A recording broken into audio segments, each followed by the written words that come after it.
తెలుగు పంచాంగం ప్రకారం ప్రతి ఏడాది నవరాత్రులు 4 సార్లు వస్తాయి.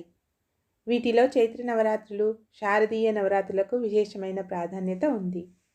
ఈ నేపథ్యంలో మాఘమాసంలో శుద్ధ పాడ్యమి తిథి రోజు మాఘగుప్త నవరాత్రులు లేదా శ్యామలా నవరాత్రులు ప్రారంభమై మాఘమాసం శుద్ధ పాడ్యమి వరకు కొనసాగుతాయి. కాబట్టి ఈ ఏడాది శ్యామలా నవరాత్రుల తేదీలు, విశిష్టత గురించి తెలుసుకుందాం. ప్రతి ఏటా ఈ శ్యామలా నవరాత్రులు మాఘశుద్ధ పాడ్యమి నుంచి ప్రారంభమై మాఘశుద్ధ నవమి వరకు ఉంటాయి. అలా చూస్తే ఈ ఏడాది 2026 జనవరి 19వ తేదీ సోమవారం మాఘశుక్ల పాడ్యమి నుంచి ప్రారంభమై జనవరి 27వ తేదీ మంగళవారం మాఘశుక్ల నవమి వరకు 9 రోజుల పాటు ఉంటాయి.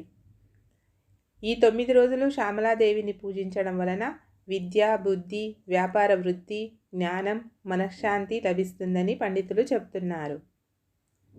సాధారణంగా మనందరికీ దసరా నవరాత్రులు తెలుసు, కానీ శ్యామలా నవరాత్రుల గురించి చాలా తక్కువ మందికి తెలుసు. వాస్తవానికి నవరాత్రులు ఏడాదికి 4 సార్లు వస్తాయి. మాఘమాసంలో వచ్చేవి శ్యామలా నవరాత్రులు, చైత్రమాసంలో వచ్చేవి వసంత నవరాత్రులు, ఆషాఢ మాసంలో వచ్చేవి వారాహి నవరాత్రులు, ఆశ్వయుజ మాసంలో వచ్చేవి శరన్నవరాత్రులు. అయితే మాఘమాసంలో వచ్చే నవరాత్రులను మాఘగుప్త నవరాత్రులు అని కూడా అంటారు. ఈ శ్యామలా నవరాత్రులు మాఘమాసం ప్రారంభంతోనే మొదలవుతాయి. సరస్వతీదేవి జ్ఞానస్వరూపమే శ్యామలాదేవి. ఈమెను మంత్రిని, రాజశ్యామల అని కూడా అంటారు. శ్యామలా ఉపాసన అనేది దశమహావిద్యల్లో ఒక విద్య. ఈమెను మాతాంగి, మతంగముని కుమార్తె, రాజమాతాంగి, రాజశ్యామల అని కూడా అంటారు.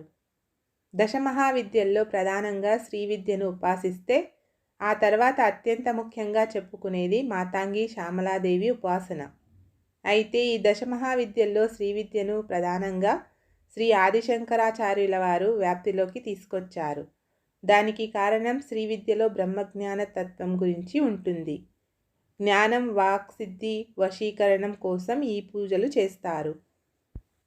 ఈ శ్యామలా నవరాత్రుల 9 రోజులు దేవీ భక్తులు ప్రత్యేక పూజలు, వ్రతాలు ఆచరిస్తారు. ఇందులో పంచోపచార పూజలు, మంత్రజపాలు ఉంటాయి. శ్యామలాదేవిని ఉపాసించిన వారు విద్యలో రాణిస్తారు, పదవులు, ఉద్యోగాలు పొందుతారని విశ్వాసం. త్వరగా మంత్రసిద్ధి పొందడానికి, ఏదైనా చెడు ప్రయోగాల నుంచి రక్షింపబడడానికి ఈ శ్యామలాదేవి ఉపాసన విశేషంగా చేస్తారు. మాతాంగి రుద్రవీణ మోగిస్తూ కనపడుతుంది.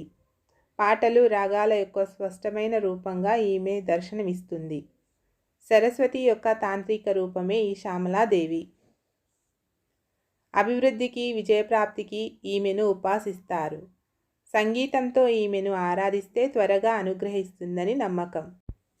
అంతేకాకుండా గురుముఖంగా శ్యామలాదేవి దీక్షను పొందితే త్వరగా సిద్ధిస్తుందని కూడా చెబుతారు. ఇక కాళిదాసు రచించిన శ్యామలా దండకం అత్యంత సుప్రసిద్ధమైనది. ఈ శ్యామలా దండకంలో మంత్ర, యంత్ర, తంత్ర సంకేతాలు మరియు శ్యామలా విద్య రహస్యం కనిపిస్తుంది. పిల్లలకు ఖచ్చితంగా నేర్పించాల్సిన దండకం ఈ శ్యామలా దండకం. బ్రహ్మాండ పురాణంలోని లిలితోపాఖ్యానంలో ఈమె ప్రస్తావన ఉంది. లలితాదేవి రాజముద్రను ఈమెకు ఇచ్చిందని కూడా చెబుతారు. వారాహి మాతకు ఈమె సేనాధిపతి అని కూడా పురాణాలు చెబుతున్నాయి. అమ్మవారిని వివిధ రూపాల్లో. ఈ నవరాత్రుల్లో దుర్గమ్మ వారిని వివిధ రూపాల్లో అంటే నవదుర్గలుగా అలంకరించి భక్తి శ్రద్ధలతో కొలుస్తారు. ఈ నవరాత్రుల్లో అమ్మవారిని పూజిస్తే ఉద్యోగం, వ్యాపారంలో అభివృద్ధి, ఐశ్వర్యం లభిస్తుంది. అవివాహితులకు వివాహం అవుతుంది. ఈ నవరాత్రుల్లో ఇలా చేయండి. ఉదయం, సాయంత్రం బ్రహ్మముహూర్తంలో ఆవు నెయ్యితో అమ్మవారికి దీపారాధన చేయాలి. ఎరుపు రంగు పూలతో అమ్మవారిని అలంకరించాలి. శక్తి కొలది నైవేద్యం అంటే పులిహోర, పాయసం సమర్పించాలి. శ్యామలా దండకం చదవాలి. ఇది అత్యంత శక్తివంతమైన స్తోత్రం. ఈ దండకం చదవడం వలన బుద్ధి వికసిస్తుంది, జ్ఞానం లభిస్తుంది, వాక్పటుత్వం సిద్ధిస్తుంది.